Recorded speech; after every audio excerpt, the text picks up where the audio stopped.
Good morning student. हम पढ़ेंगे कक्षा 7वीं की हिंदी में हम पढ़े थे पार्ट 22 में था सुब्रमण्यम भारती। पहला पैराग्राफ पूरा एक पेज हो चुका था, सेकंड वाला पढ़ेंगे।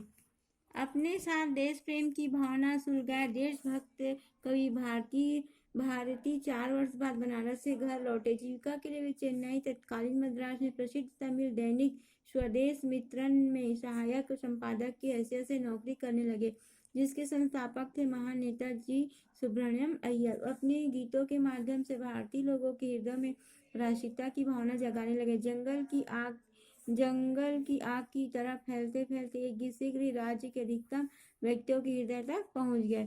सन 1907 में भारती ने सूरत में कांग्रेस के अधिवेशन में भाग लिया। उग्रवादी विचारों से प्रभावित होने के कारण उन्हें यह विश्वास हो गया था कि नरमपंथी दृष्टिकोण से देश कभी भी स्वतंत्र नहीं हो सकता।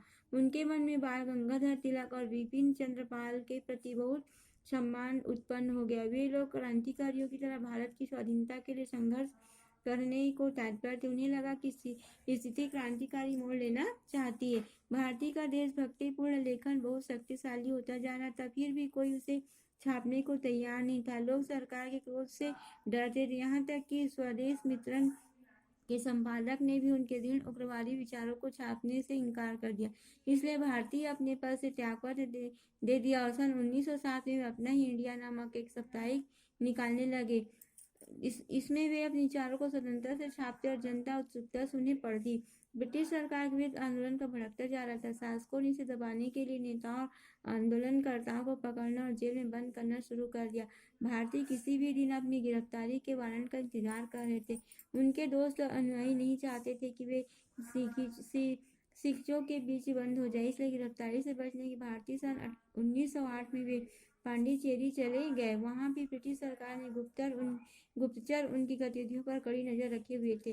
भारती को उन गुप्तचरों का पता लग गया था। अपने दुखपूर्ण क्षणों से भी भारती का ईश्वरीय शक्ति पर से विश्वास नहीं हटा। इससे वे पांडिचेरी में सबसे कठिन समय बिताने में सहायता मिली। तब जब उनके पास धन नहीं था तो उनके प्रशंसकों ने आर्थिक रूप से और अन्य तरीकों से उनकी मदद की। यहाँ तक कि मकान का किराया न देने पर भी उनके मकान मालिक ने उन्हें कुछ नहीं कहा। भारतीय स्वयं किसी को सहायता नहीं मांगते थे। सहायता मांगने से उनके स्वाभिमान को ठेस लगती थी, किंतु गरीबी उनकी उदारता को कम नहीं कर पाई थी। एक बार उन्होंने अपना बहुमूल्य जरी के बॉर्डर वाला अंग वस्त्र तक, जिसे किसी और अमीर प्रशंसक ने उन्हें दिया था, एक गरीब को दे दिया था। जब चेलमाल ने इस बात के लिए उन्हें डांटा तो वे हंस दिया और बोले कि उस गरीब आदमी पर यह अच्छा लग रहा था। दूसरों की खुशी उनकी अपनी खुशी थी। वे अपने लेखन में अक्सर यह बात व्यक्त करते थे कि समस्त जीवित प्राणी उस सर्वोच्च शक्ति की अनुपम रचना है, उसकी नजर में हम सब बराबर हैं। देखिए यहाँ दिया है, भारतीय स्वयं किसी सहायता नहीं मांगते थे। सहायता मांगने से उनके स्वाभिमान को ठेस लगती थी। लेखक का विचार है कि यद्यपि भारतीय जी स्वयं किसी से कुछ नहीं मांगते थे और सहायता मांगना अपने उनको क्या लगता था, स्वाभिमान के खिलाफ समझते थे।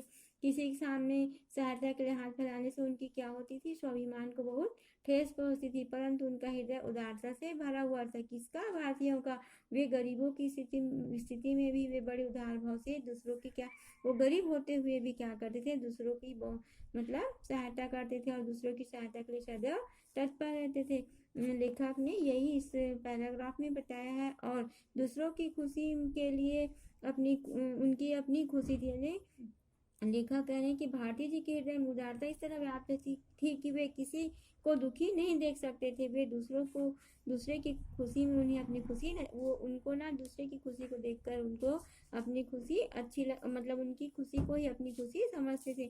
अपनी रचनाओं में वे समस्त प्राणियों के प्रति क्या किया है, समभाव का जिक्र, यानी सम्य समानता का भाव अवश्य रखना चाहिए, ऐसा वो अपने इसमें कहते हैं। उनकी दृष्टि से सभी प्राणियों में क्या थी, रचना जो थी उनकी, जो प्रभु है, जो ईश्वर है, जो सबकी रचना की है, वही क्या था, श्रेष्ठ यानी बहुमूल्य थे। इसलिए किसी को भी किसी प्रकार का भेदभाव नहीं करना चाहिए, ऐसा वो जो लेखक है ना इस पैराग्राफ में बता रहे हैं कि सुब्रमण्यम भारती जी का जो स्वभाव था वो कैसा था। इस तरह आपका ये वाला पैराग्राफ कंप्लीट हुआ।